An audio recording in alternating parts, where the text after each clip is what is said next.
बस दोहराने का काम करता है। लेकिन दोहराता किस प्रकार से है? क्योंकि भगवान का जो वाणी है या भगवान का जो शिक्षा है, थोड़ा गोल गोल है। क्योंकि भगवान एक चीज बोलते हैं, उसमें 10 किस्म का वहां पर बातें होता है, 1000 प्रकार की शिक्षाएं होते हैं। तो गुरु क्या करते हैं, उसी शिक्षा को, भगवान की उसी वाणी को सरल शब्दों में, सरल भाषा में वो क्या करते हैं, हम लोगों को समझाते हैं। ओके।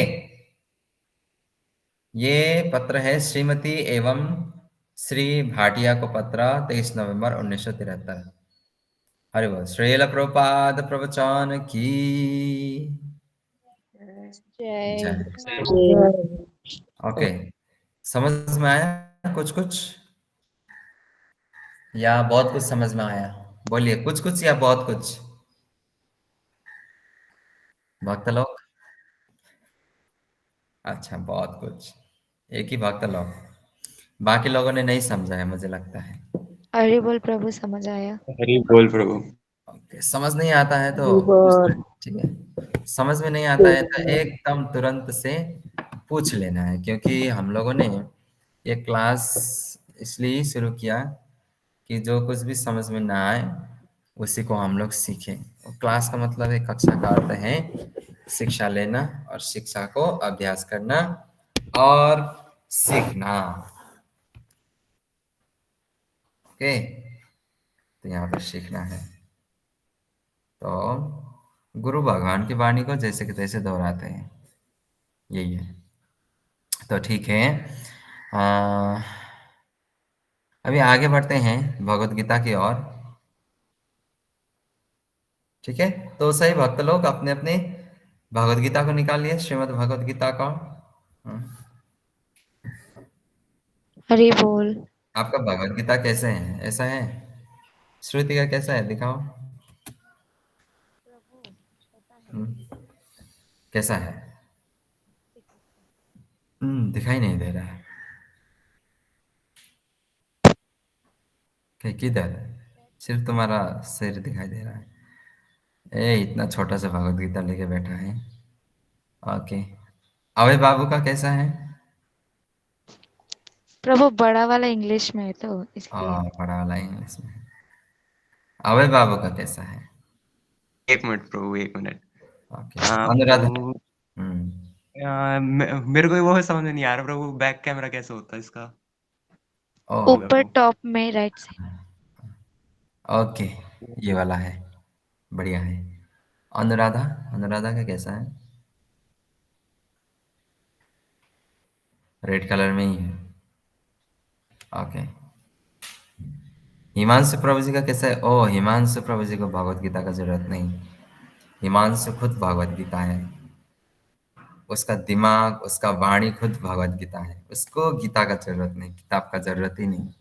हरि बोल, हरि बोल। मेरे तो ओह, अच्छा अच्छा, ये वाला भी मुझे बहुत पसंद है, बहुत अच्छा लगता है।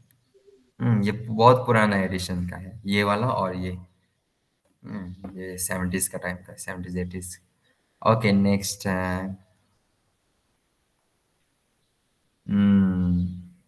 निकिता, निकिता का कौन सा है? ये तो पता नहीं है, क्लास ऑन करके अफ्रीका घूमने जाती हैं या जिम्बाब्वे घूमने जाती हैं, कुछ पता नहीं चलता बस। प्रभु जी अमेज़न का जंगल में। Okay, next.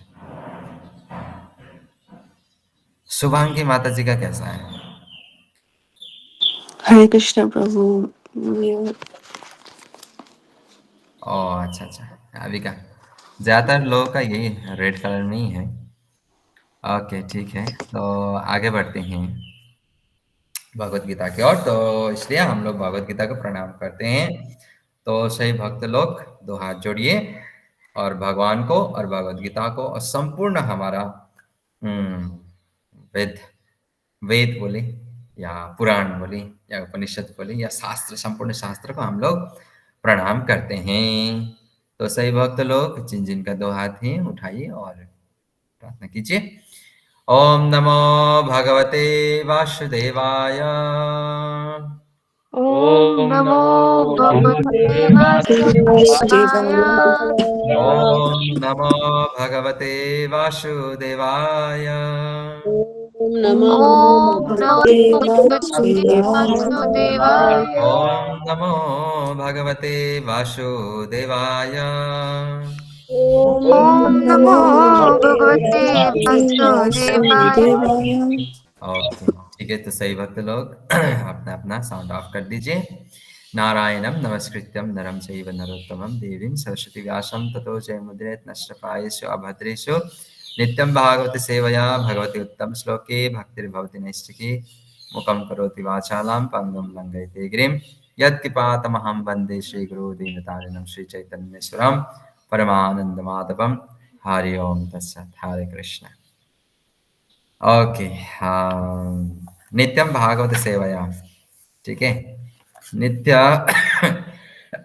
नित्य भागवत सेवा, मनुष्य को नित्य भागवत सेवा करना चाहिए, अर्थात नित्य भगवत गीता या भागवतम का हमें पाठ करना चाहिए।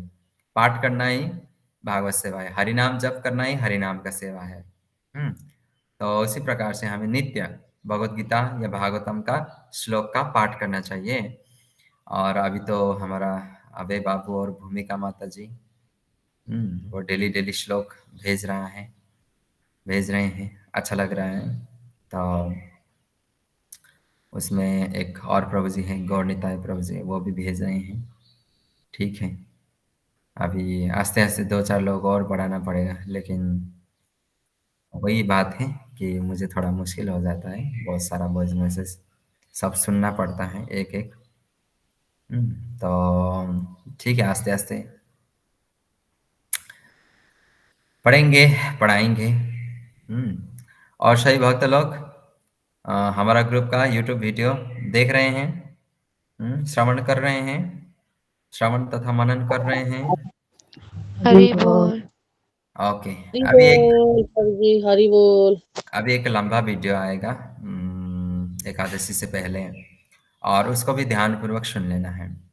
क्योंकि मैं पहले भी आप लोगों को बोला कि मैंने यूट्यूब चैनल क्यों खोला, क्योंकि मेरा पहले टाइम से ही इच्छा था।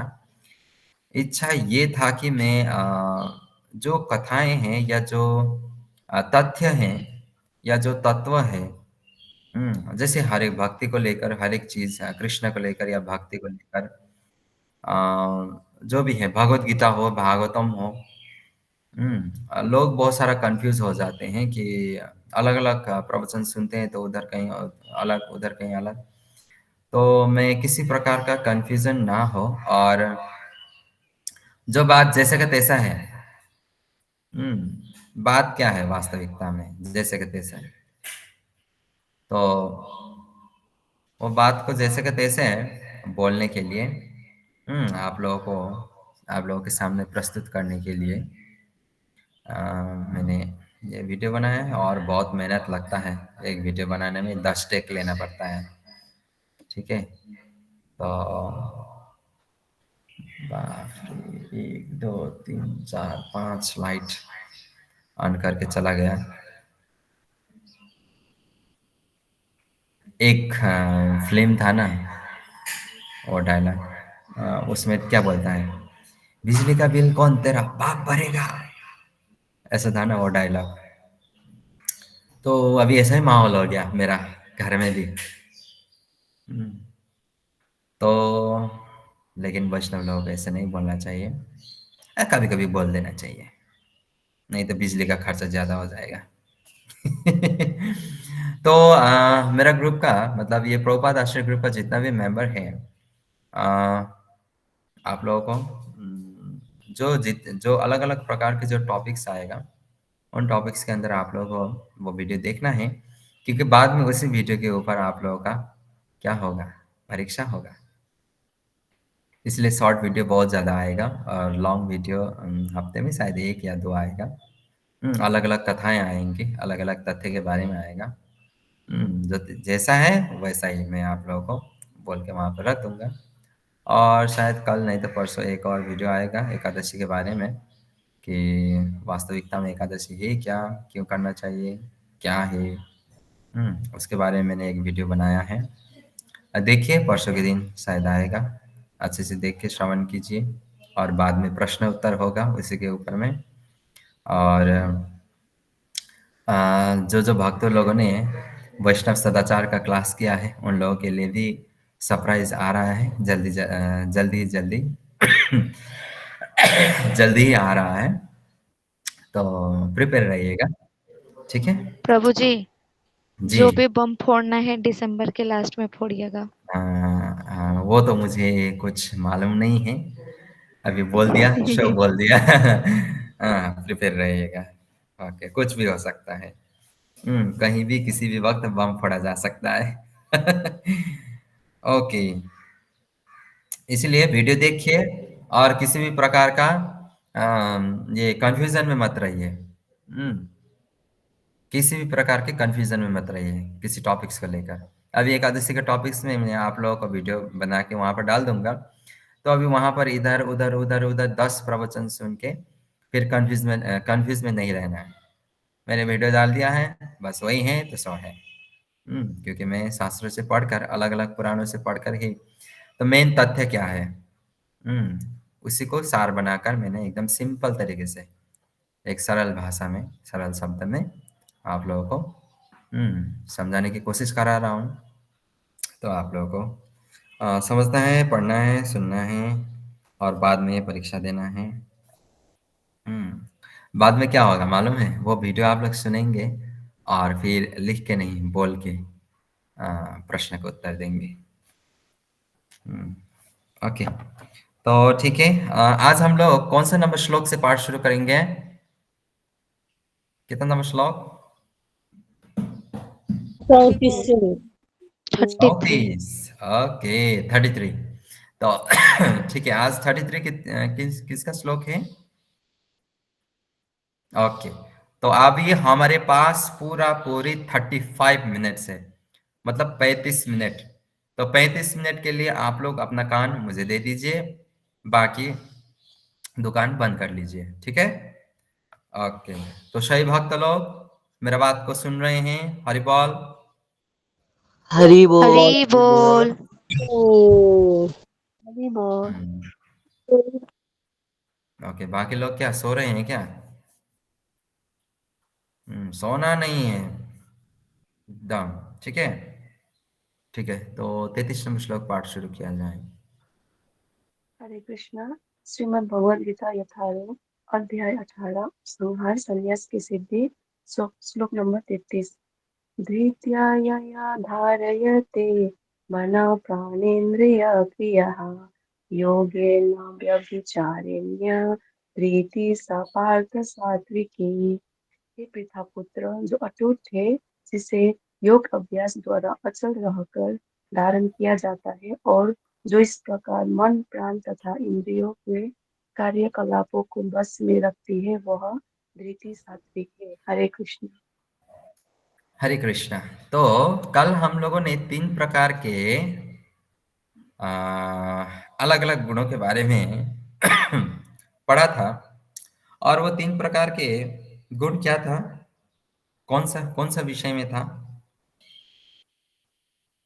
हम्म बुद्धि। बुद्धि के विषय में प्रभु। बुद्धि। बुद्धि के विषय में, सात्विक, राजसी और तामसी। सात्विक बुद्धि क्या है? जो अपने कर्तव्य को अच्छे तरीके से पालन करता है, ये मेरा कर्तव्य है, मुझे करना चाहिए, अब फल की आशा नहीं रखता है, वो सात्विक बुद्धि है। और राजसिक बुद्धि मतलब भोग करने वाला बुद्धि, वो पाप पुण्य नहीं देखता है, धर्म अधर्म कुछ नहीं देखता है, बस अपना फायदा देखता है। और फिर अंत में आता है तामसी बुद्धि। तामसी बुद्धि तो मैंने कल पहले बोल दिया, तमस। तामस अर्थात तमस अर्थात तम अर्थात अंधकार। अब वो तो पहले से ही अंधकार में है, उसको क्या दिखाई देगा?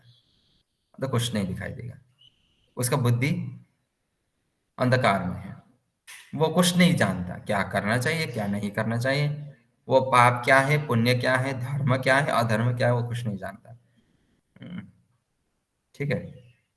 और मैंने उदाहरण भी दिया था, एक अंधेरे कमरे में आप है, पूर्ण रूप से अंधेरा, रात्रि का अंधेरा, तो आप अपने एक इंच सामने आपके सामने क्या है उस वो भी दिखाई नहीं देगा। ये तामसी बुद्धि ऐसा ही होता है। वो गिरता फिरेगा, इधर भी उधर भी, इधर भी उधर भी। ओके, तो कल हम लोगों ने 3 प्रकार की बुद्धि के बारे में हम लोगों ने जाना। तो आज हम लोग 3 प्रकार के धृति, धृति अर्थात धैर्य, धैर्यता या सहनशीलता भी हम लोग बोल सकते हैं। ठीक है? तो श्लोक नंबर 33, हे पृथापुत्र, जो अटूट है, जिसे योग अभ्यास द्वारा अचल रहकर धारण किया जाता है, और जो इस प्रकार मन, प्राण तथा इंद्रियों के कार्यकलापों को वश में रखती हैं, वह धृति सात्विक है।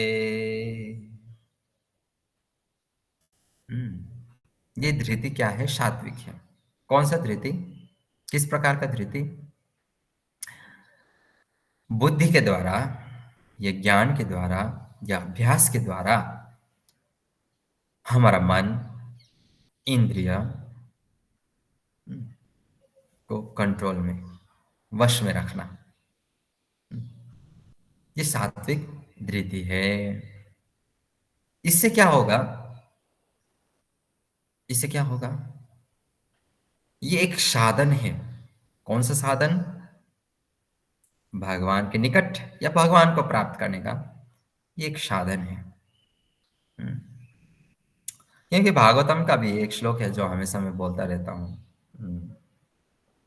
सवे मनः कृष्ण पदारविंदयो, अर्थात हमारा मन को भगवान श्री कृष्ण की चरणों में लगाना है। क्यों? क्योंकि भगवान भी एक बात बोलते हैं, मन षष्ठानि इंद्रियाणि प्रकृतिस्थानि कर्षति। ठीक है? बोलते हैं ना भगवान,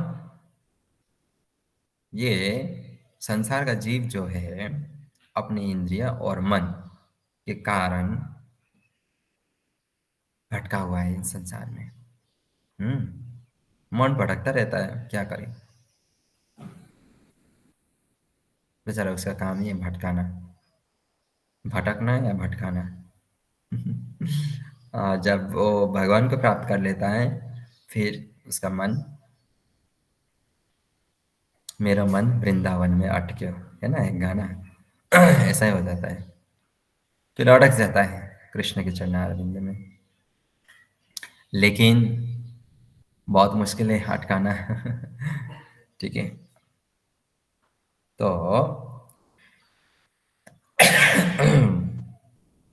जो इस प्रकार मन, प्राण तथा इंद्रियों के कार्यकलापों को वश में रखती हैं, वो धृति सात्विक धृति कहलाती हैं। ओके, अभी हम लोग जाएंगे राजसी धृति क्या है। श्लोक नंबर 34, 34 किनका है? ओके, रौनक प्रभु जी। हरे कृष्णा, सभी को मेरा प्रणाम। भगवत गीता यथारूप अध्याय 18 उपसंहार संन्यास की सिद्धि, श्लोक नंबर 34। यय तु धर्म कामर्थन धृत्या धरयते अर्जुना प्रसंगेन फलाकांक्षी धृति सा पार्थ राजसी। अनुवाद: लेकिन हे अर्जुन, जिस धृति से मनुष्य धर्म, अर्थ तथा काम के फलों में लिप्त बना रहता है, वो राजसी है। हरे कृष्णा। ओके। लेकिन हे अर्जुन, जिस धृति से मनुष्य धर्म, अर्थ तथा काम के फलों में लिप्त बना रहता है, वह राजसी है। देखिए, ज़्यादा से ज़्यादा भोग करने के लिए भी है धृति की आवश्यकता पड़ती है। जैसे एक व्यक्ति करोड़ों रुपए कमाना चाहता है, उसके लिए भी उसको थोड़ा वेट करना पड़ता है, धैर्य रखना पड़ता है, लेकिन और वो रखता भी है। भविष्य में इतना आएगा, भविष्य में इतना ये होगा, तो उसके लिए वो धैर्य बनाए रखता है। लेकिन वो धैर्य, जो उस धृति को उसने कहाँ पर इस्तेमाल किया? अनलिमिटेड भोग करना चाहता है वो।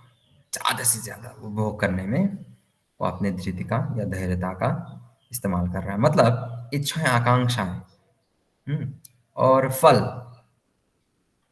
में ज़्यादा लिप्त है। तो फिर ये क्या हो जाता है? राजसी। धृति तो है लेकिन राजसी धृति। धैर्य भी है लेकिन वो क्या है? भोग करने के लिए। तो इस प्रकार से ये राजसी धृति कार्य करती है। ओके, तो अभी हम लोग अंतिम में जाएंगे। तामसी क्या है? तो 35 किनका है? किरण माता जी। ओके, हरे कृष्णा सभी को। श्रीमद् भगवत गीता यथारूप अध्याय 18 उपसंहार संन्यास की सिद्धि श्लोक संख्या 35। यथा स्वपरम भयं शोकं विषादं मदम् एव च न विमुक्षित दुर्मेधा घृति स पार्थ तामसी तामसी हे पार्थ, जो घृति स्वप्न भय शोक विषाद तथा मोह के परे नहीं जाती, ऐसी दुर्दधि पूर्ण घृति तामसी है। हरे कृष्णा। ओके, हे पार्थ, जो धृति स्वप्न, भय, शोक, विषाद तथा मोह के परे नहीं जाती, ऐसे दुर्बुद्धिपूर्ण धृति तामसी है। भय, आहार, निद्रा, भय, मैथुन, ये 4 प्रकार का चीज हर एक जीव में पाया जाता है और उनमें से प्रमुख है भय। अब भय किसका? इंसान को सबसे बड़ा भय, इंसान हो या पशु प्राणी हो, पशु पक्षी हो, चाहे जल में रहने वाला या आकाश में उड़ने वाला। यहाँ तक कि देवताओं को भी एक चीज का भय हमेशा सताते रहते हैं। जैसे देवराज इंद्र, इंद्रलोक में वो बैठते हैं और उनका आयु हमेशा 16 वर्ष का होता है और हजारों हजारों अरबों अरबों वर्ष तक वो भोग करते रहते हैं। ना तो उनके जीवन में कभी बुढ़ापा आता है, ना तो किसी प्रकार का दुख, ना तो किसी प्रकार का शोक, ना तो किसी प्रकार का कष्ट, जो मनुष्य की तरह उनको भोगना नहीं पड़ता। लेकिन फिर भी उनको एक चीज का भय हमेशा रहता है और वो भय है मृत्यु का भय। हर कोई मरने से डरता है, हर कोई मरने से डरता है। क्यों डरता है? क्योंकि मैं किस प्रकार से मरूंगा, कहाँ मरूंगा, क्या होके मरूंगा, ये उसको सताता रहता है इंसान को। और मैं हमेशा बोलता हूँ, यदि भय से अभय प्राप्त करना है तो हमें केवल 2 ही व्यक्तित्व अभय प्रदान कर सकता है। एक तो हमारे कौन? भक्ति वेदांत गुरु। श्रील प्रभुपाद अर्थात हमारे गुरुजन। अभय चरणारविंद भक्ति वेदांत स्वामी श्रील प्रभुपाद, एक तो हमारे प्रभुपाद गुरु और दूसरा स्वयं श्री कृष्ण।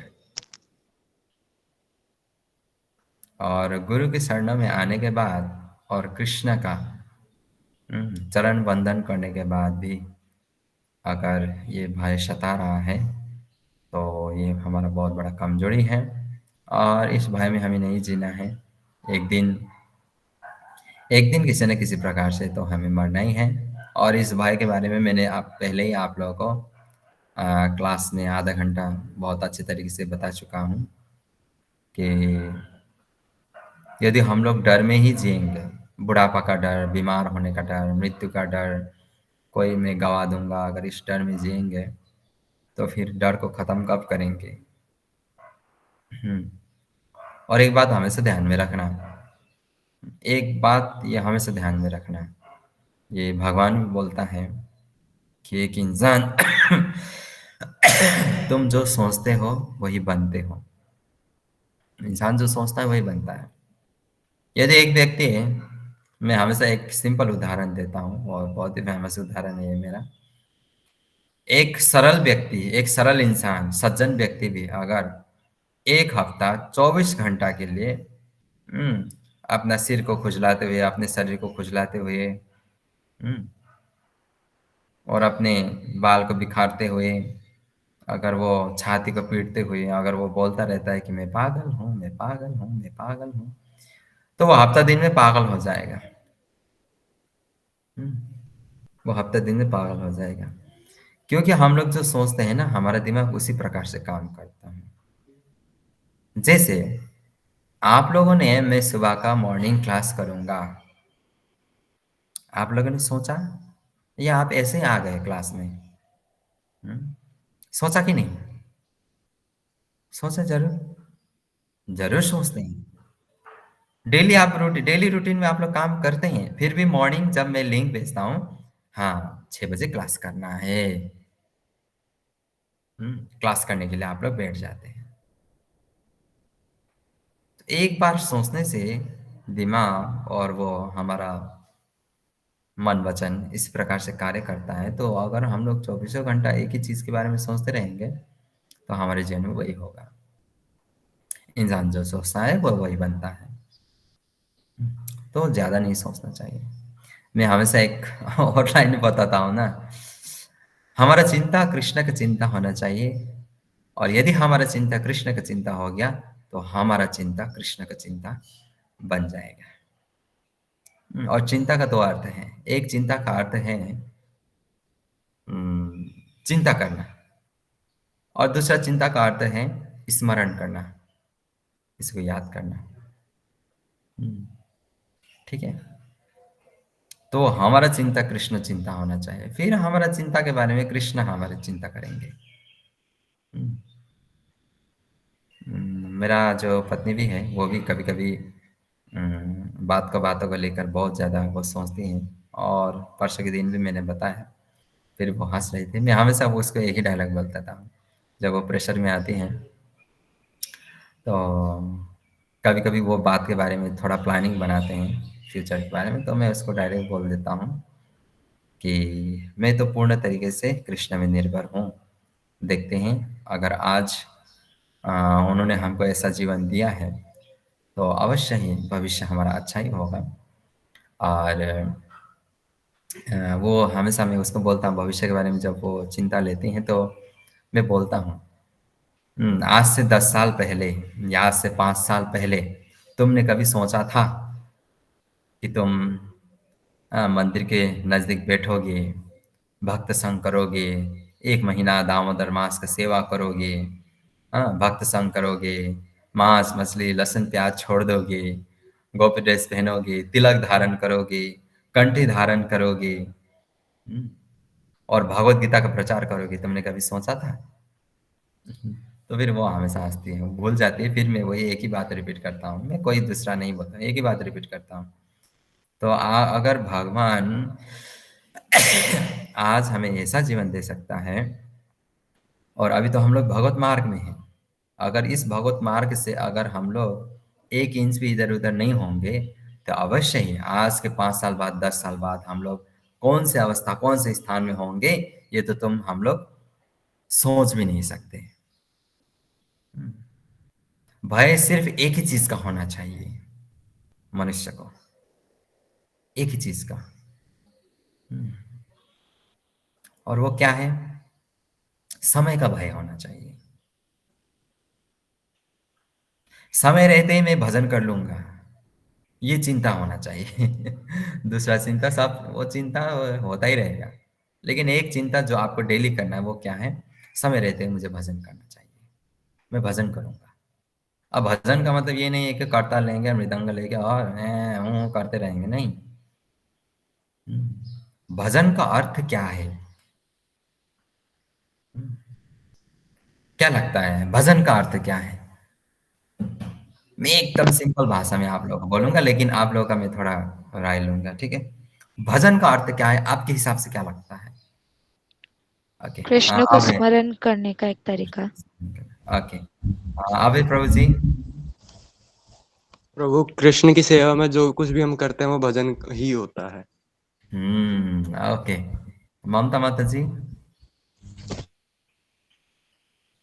हरे कृष्ण प्रभुजी, हमेशा कृष्णलाई स्मरण गरिरहनु अनि नाम जप गरिरहनु, कृष्णलाई ओके, हरि सम्झिरहनु। बोल, हरि बोल।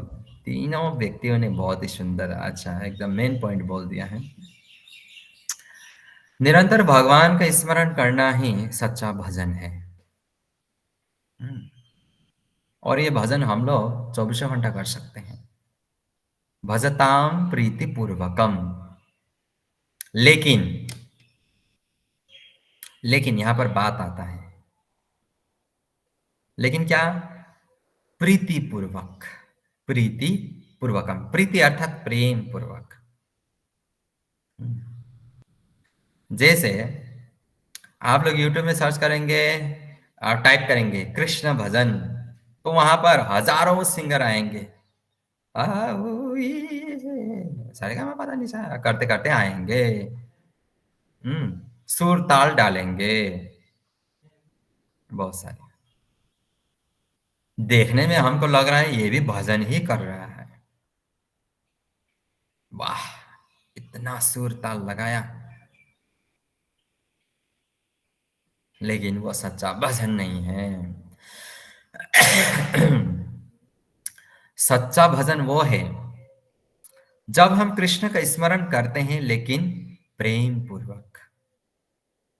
सच्चा भजन वो है जब हम भगवान को भोग लगाते हैं लेकिन प्रेम पूर्वक। सच्चा भजन वो है जब हम भगवान का दर्शन करते हैं लेकिन प्रेम पूर्वक। सच्चा भजन वो है जब हम भगवान के श्री विग्रह का स्पर्श करते हैं लेकिन प्रेम पूर्वक। प्रेम पूर्वक, ये भगवान बोलते हैं। भजताम प्रीति पूर्वकम, मेरा भजन करो लेकिन प्रीति पूर्वक।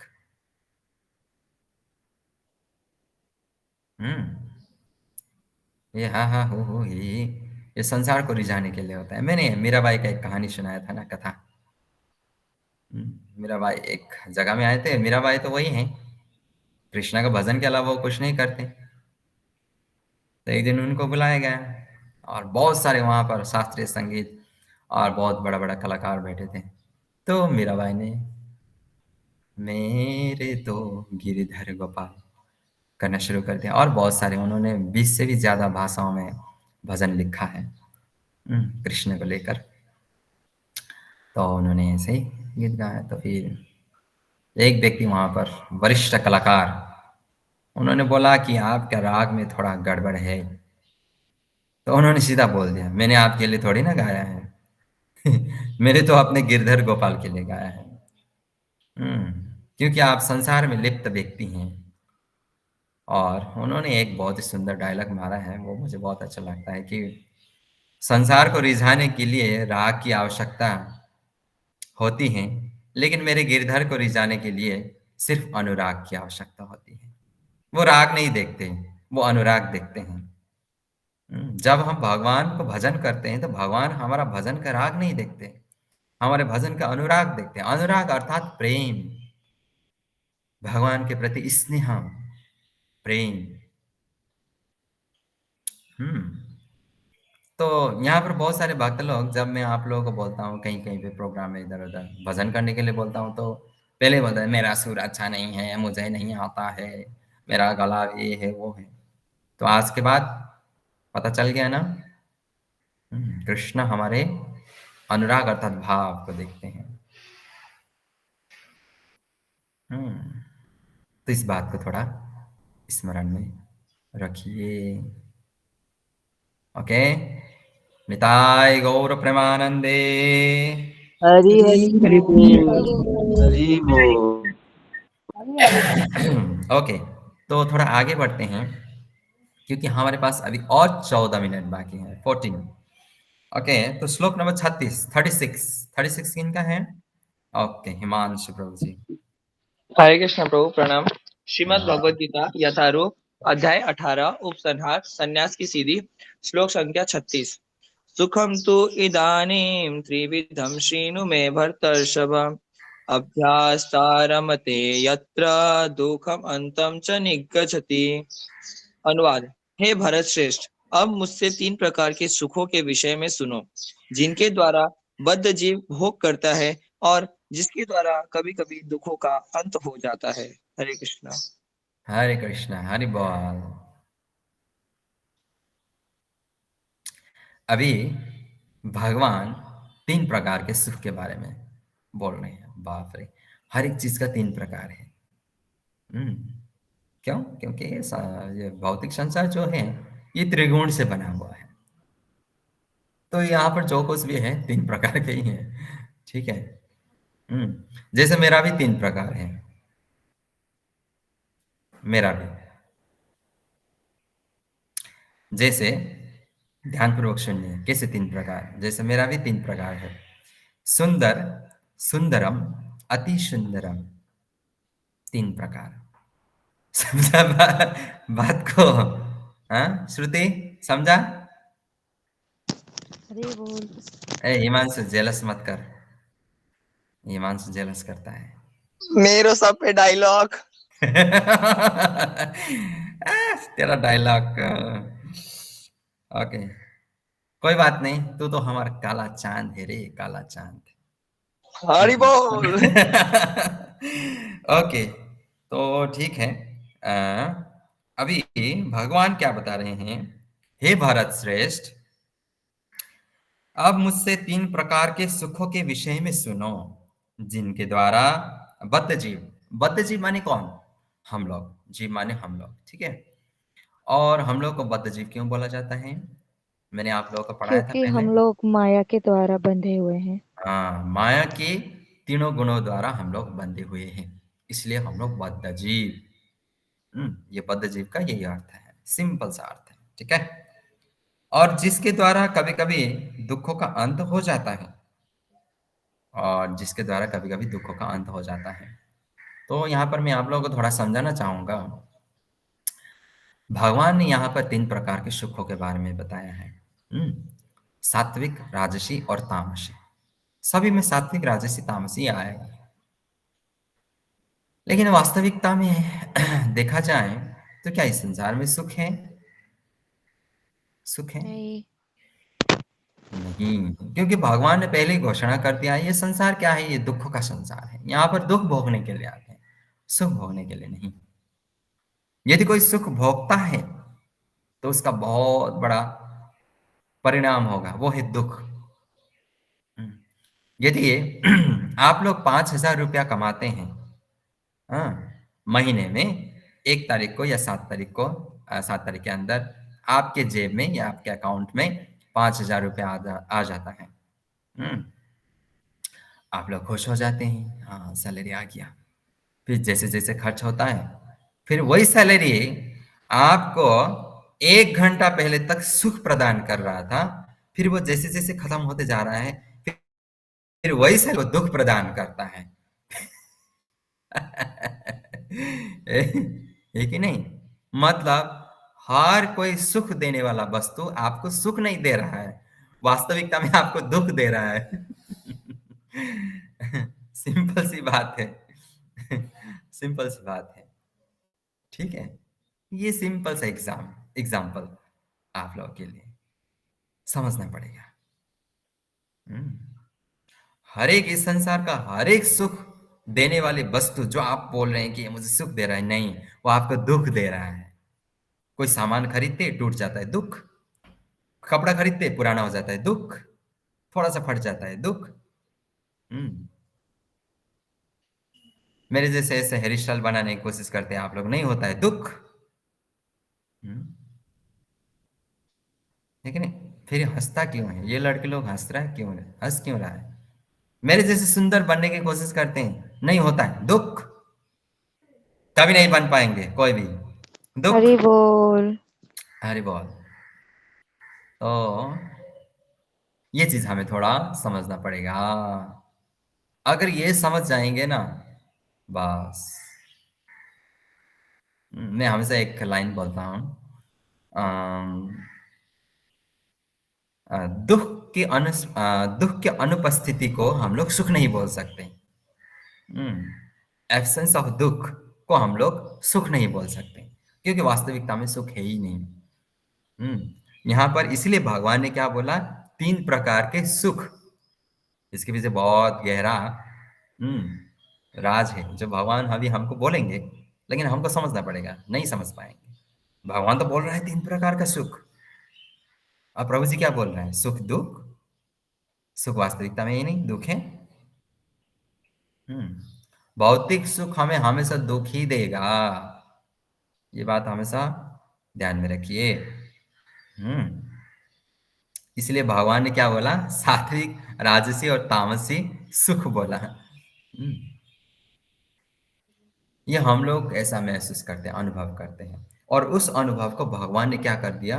3 प्रकार के गुणों में विभाग कर दिया हम लोगों को समझाने के लिए।